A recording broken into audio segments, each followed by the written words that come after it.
अध्याय 51. कालयवनाचा मृत्यू आणि मुचुकुंदाची कथा. श्रीकृष्ण मथुरा नगरीच्या मुख्य द्वारातून बाहेर पडले. त्याचवेळी त्यांच्या हातात कोणतेही शस्त्र अथवा अस्त्र नव्हते.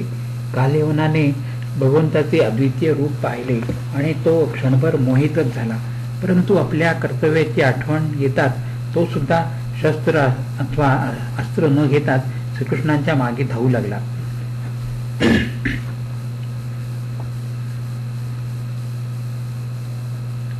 परंतु भगवान त्याच्या हाती लागले नाहीत. तो मोठ्या आवाजात म्हणत होता, हे श्रीकृष्णा, तू यदुवंशी वीर आहेस. तुला रण सोडून पळून जाणे शोभत नाही. परंतु भगवान त्याच्या बोलण्याकडे लक्ष न देता पर्वतावरील एका गुहेत शिरले. तेथे एक व्यक्ती झोपलेली होती. भगवंतांनी आपले उत्तरीय त्या निद्रिस्त व्यक्तीच्या अंगावर पांघरले आणि स्वतः एका शिळेच्या मागे जाऊन उभे राहिले. कालयवन भगवंताच्या मागे मागे धावत धावत त्या गुहेत शिरला. त्याने तेथे एका निजलेल्या व्यक्तीस पाहिले. त्याच्या अंगावरील रेशमी वस्त्र पांघरलेले पाहून त्याला वाटले की भगवान कृष्णच थकून झोपले आहेत. कालयवनाने रागाने त्या निद्रिस्त व्यक्तीला लाथ मारली. त्या माराने तो झोपलेला पुरुष उठून उभा राहिला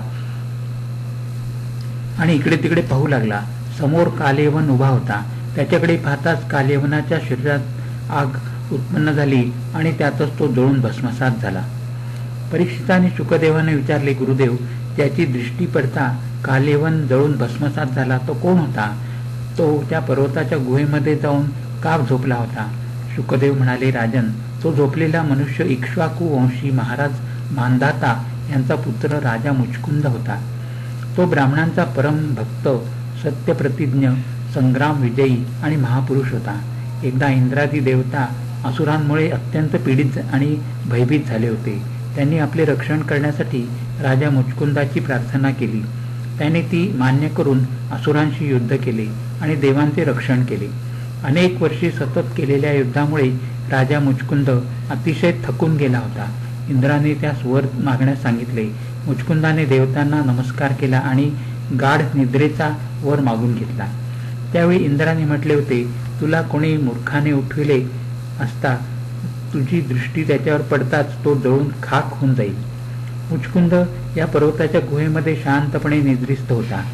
परंतु मूर्ख कालयवनाने त्याला लत्ता प्रहार करून उठविल्यामुळे तो जळून भस्मसात झाला. याच वेळी भगवंतांनी समोर येऊन मुचकुंदास दर्शन दिले. मुचकुंदाने विस्मयचकित होऊन विचारले, भगवन, आपण कोण आहात? कमलाप्रमाणे सुकुमार चरणांनी आपण येथे का विचरण करीत आहात? माझे नाव मुचकुंद आहे आणि मी इक्ष्वाकू वंशीय महाराज मानधाता यांचा पुत्र आहे. आता मला ज्याने उठविले त्याच्या पापांनीच त्याला इथे खेचून आणले असेल. मुचकुंदाचे वक्तव्य ऐकल्यावर भगवंत म्हणाले, मुचकुंद, ब्रह्मदेवाच्या प्रार्थनेमुळे मी धर्माचे रक्षण आणि पृथ्वीचा भार उतरविण्यासाठी यदुवंशात वसुदेवाच्या घरी जन्म घेतला आहे. मी आता वसुदेव पुत्र श्रीकृष्ण आहे. तुझ्या दृष्टिक्षेपाने जो जळून भस्म झाला तो कालयवन नावाचा एक असुर होता. माझ्या प्रेरणेनेच तो या गुहेमध्ये आला. भगवंताचे वक्तव्य ऐकल्यावर मुचकुंदाने अति श्रद्धाभावाने त्यांची स्तुती केली.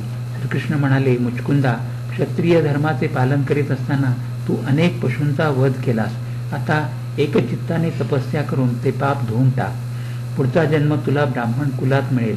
त्यावेळी तू समस्त प्राण्यांचा हितैषी होशील आणि मला विशुद्ध विज्ञान घन परमात्म्यास प्राप्त करून घेशील.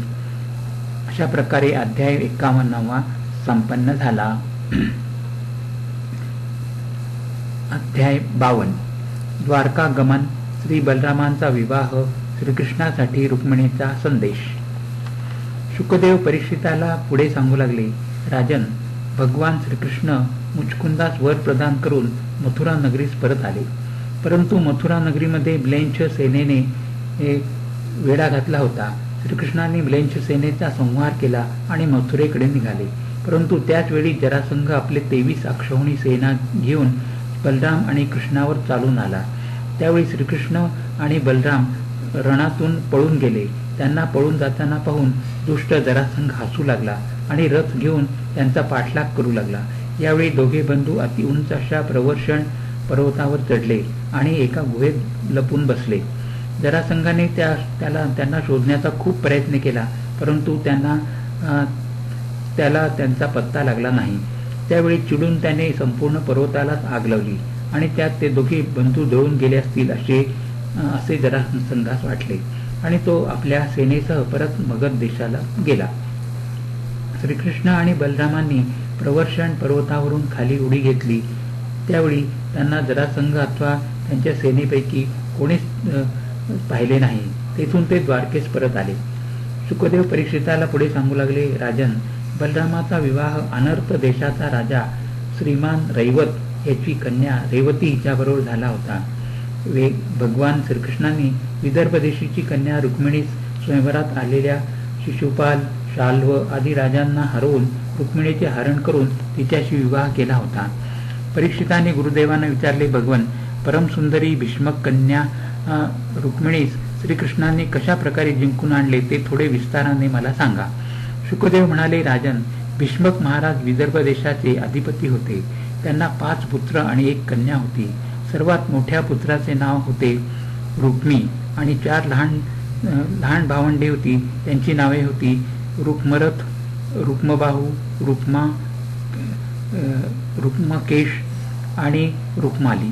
या 4 भावंडांना 1 बहीण होती, रुक्मिणी.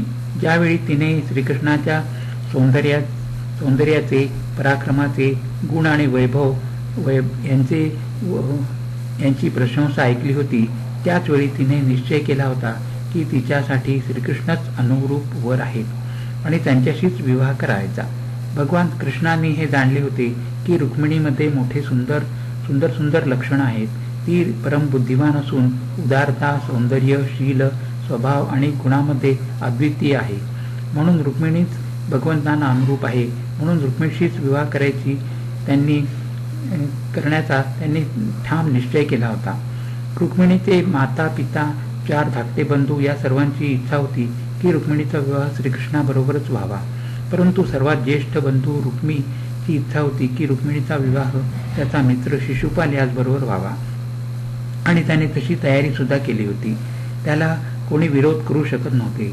यावेळी रुक्मिणीने बराच विचार करून श्रीकृष्णांच्या नावाने एक संदेश लिहून एका ब्राह्मणाच्या द्वारे शीघ्र गतीने द्वारकेस कृष्णाकडे पाठविला. त्या पत्रात तिने प्रथम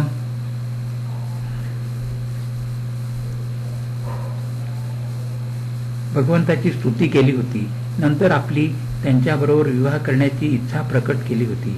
परंतु तिच्या ज्येष्ठ बंधूने तिचा विवाह शिशुपालाबरोबर करण्याचे ठरविले आहे. अशा परिस्थितीत श्रीकृष्णांनी स्वतः येऊन सर्व राजांचा पराभव करून तिला द्वारकेस घेऊन जावे असे तिने कळविले होते. लग्नाच्या 1 दिवस अगोदर नववधू कुलदेवीच्या मंदिरात दर्शनास जाते. त्यावेळी तिला घेऊन जावे अशी कळकळीची विनंती त्या पत्रात होती. हा संदेश वाचून भगवंतांनी आपल्या सारथ्यास त्वरित रथ सज्ज करण्यास सांगितले. स्वतः शस्त्र अस्त्रांनी सज्ज होऊन त्या ब्राह्मण देवास रथात प्रथम बसवून नंतर स्वतः भगवान बसले. रथ द्रुतगतीने चालला होता. एका रात्रीतच ते विदर्भ देशात येऊन पोहोचले. त्या ब्राह्मण देवाने श्रीकृष्णाच्या आगमनाची वार्ता रुक्मिणीस सांगितली. तिने आनंदाने आपल्या गळ्यातील मोत्याची माळ त्या ब्राह्मणास बक्षीस म्हणून दिली. ज्यावेळी भीष्मक महाराजांना कळले की श्रीकृष्ण आणि बलराम आले आहेत, त्यावेळी त्यांनी तुरही, भेरी आदी वाद्यांच्या गजरात त्यांचे भव्य स्वागत केले आणि मधुपर्क, निर्मल वस्त्र, उत्तम भेटी देऊन विधिवत पूजा केली. त्यांना राहण्यासाठी समग्र सुखसोयींनी परिपूर्ण अशा निवासस्थानाची व्यवस्था केली होती. ज्यावेळी लोकांना कळले की श्रीकृष्ण स्वयंवरासाठी आले आहेत, त्यावेळी त्यांच्या दर्शनासाठी लोकांची गर्दी झाली. याच वेळी रुक्मिणी नववधूप्रमाणे नटून थटून आपल्या कुलदेवतेच्या दर्शनास निवडक रक्षकांसह निघाली. जाताना ती मनात प्रेममूर्ती श्रीकृष्णांचे चिंतन करीत चालली होती. ती स्वतः मौन होती, परंतु सर्व बाजूंनी तिला माता सखींनी वेढलेले होते. त्यावेळी मृदुंग, शंख, ढोल, तुरही, भेदी आदी वाद्य वाजू लागली. रुक्मिणीने मंदिरात यथाविधी पूजा करून पार्वती मातेस श्रद्धापूर्ण भावाने नमस्कार केला आणि आपला विवाह श्रीकृष्णाबरोबरच व्हावा अशी आर्त भावाने प्रार्थना केली. पूजा समाप्त करून मंदिराच्या बाहेर अत्यंत मंद गतीने ती येत होती. तिचे ते दैवी सौंदर्य पाहून आजूबाजू उभे असलेले रक्षक, सैनिक, राजे आदी सारेजण मोहित होऊन गेले. त्यांच्या हातातून शस्त्रे गळून पडली. तितक्यात त्या गर्दीतून एका सजविलेल्या रथात बसून श्रीकृष्ण मंदिराजवळ आले. त्यांनी रुक्मिणीस उचलून आपल्या रथात बसविले आणि शेकडो राजे सैनिकांच्या मधून आपला रथ घेऊन द्वारकेकडे जाण्यास निघाले. त्यांच्याबरोबर बलराम आणि यदुवंशी सेना सुद्धा निघाली. श्रीकृष्णांनी रुक्मिणीस रथात बसवून सर्व राजे आणि सेनेच्या मधून नेले. ही बातमी स्वयंवरास आलेल्या समस्त राजांना कळाली. शिशुपाल, जरासंध आदी राजे अत्यंत क्रोधायमान झाले. अंगात कवच घालून शस्त्र अस्त्रे घेऊन ते श्रीकृष्णांच्या मागे धावले. यदुवंशी सेना आणि बलरामांनी त्या सैन्यास आपल्या बाणांनी जर्जर केले. अनेक सैनिक, त्यांचे घोडे, हत्ती त्यांना मारून टाकले. बलरामांच्या अतुलनीय पराक्रमाने जरासंध आपल्या उरलेल्या सेनेसह मागे फिरला. परंतु रुक्मिणीचा मोठा भाऊ रुक्मी श्रीकृष्णावर तुटून पडला. कृष्णावर चाल करण्यापूर्वी त्याने प्रतिज्ञा केली होती की जर तो श्रीकृष्णाचा पराभव करून रुक्मिणीस आणू शकला नाही तर तो राजधानी कुंडिनपुरात प्रवेश करणार नाही. श्रीकृष्ण आणि रुक्मीचे खूप भयंकर युद्ध झाले. श्रीकृष्णाने रुक्मीचे सर्व बाण तोडून टाकले. त्यावेळी त्याने तलवार आणि ढाल घेऊन रथातून खाली उडी मारली आणि श्रीकृष्णांच्या अंगावर चाल करून आला. त्यावेळी श्रीकृष्णाने आपल्या तीक्ष्ण बाणाने त्याची तलवार आणि ढाल तोडून टाकले आणि तलवार घेऊन स्वतः रुक्मीस मारण्यास रथातून खाली उतरणार त्याच वेळी रुक्मिणीने भगवंताच्या चरणावर पडून करुण स्वरात विनंती केली, हे देवतांचे सुद्धा आराध्य दैवत जगतपते, आपण योगेश्वर आहात, परम बलशाली आहात, परंतु माझ्या भावाला मारणे आपणास योग्य नाही. श्रीकृष्णाने बलरामाच्या सांगण्यानुसार रुक्मीचे केस तलवारीने कापून त्याला विद्रूप केले आणि सोडून दिले.